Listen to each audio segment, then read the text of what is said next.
Shalom Bapak Ibu dan Saudara-saudari yang terkasih dalam Tuhan Yesus Kristus. Tema hari ini adalah sengsara membawa sukacita. Ayat firman Tuhan terambil dari Matius pasal yang kelima ayat ke-41. Demikian. Dan siapapun yang memaksa engkau berjalan sejauh 1 mil, berjalanlah bersama dia sejauh 2 mil. Demikianlah firman Tuhan. Ketika kita mendengar ayat ini, apa yang terlintas? Kok enak sekali ya, orang bisa menyuruh-nyuruh saya, menjajah saya. Apakah kehendak Tuhan supaya kita bisa seenaknya disuruh, dijajah, ataupun tampaknya juga diinjak-injak orang? Ada sebuah kisah. Pada suatu hari seorang manajer rumah makan ingin menilai kedua pegawainya, mana yang paling baik. Lalu ia menyuruh kedua pegawai yang bekerja cukup lama dengan perintah yang sama di hari yang berbeda.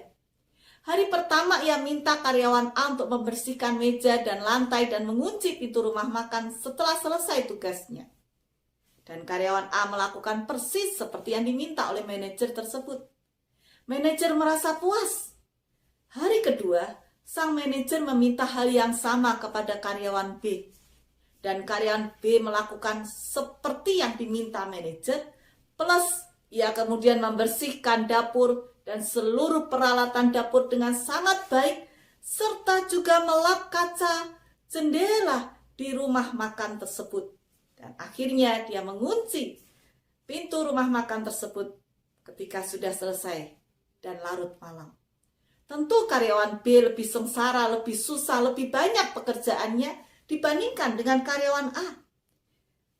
Pertanyaannya, kalau kita menjadi manajer rumah makan, maka siapakah yang akan mendapatkan promosi kenaikan jabatan dan gaji?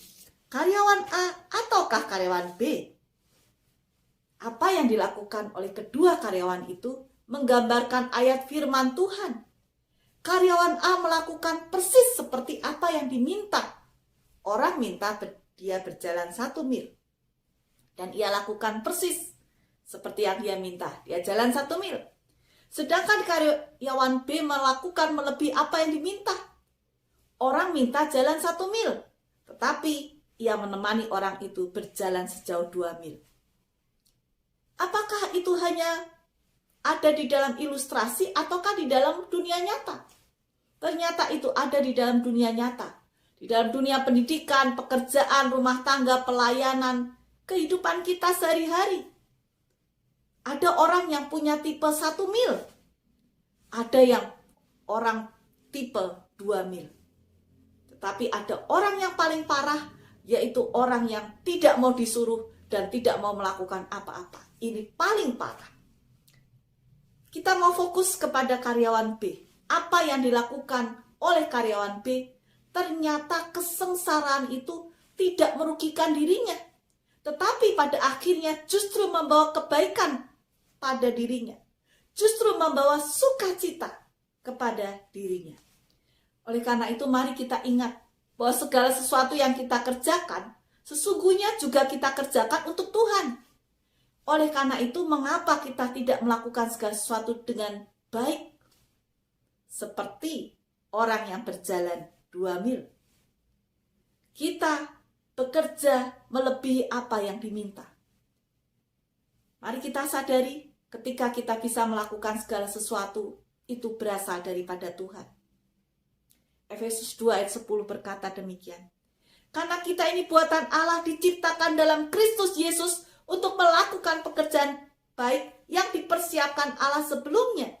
Ia mau supaya kita hidup di dalamnya. Oleh karena itu, mari seperti firman Tuhan, kita punya komitmen untuk kita menjadi orang dengan karakter atau tipe 2 mil. Tuhan memberkati kita. Amin.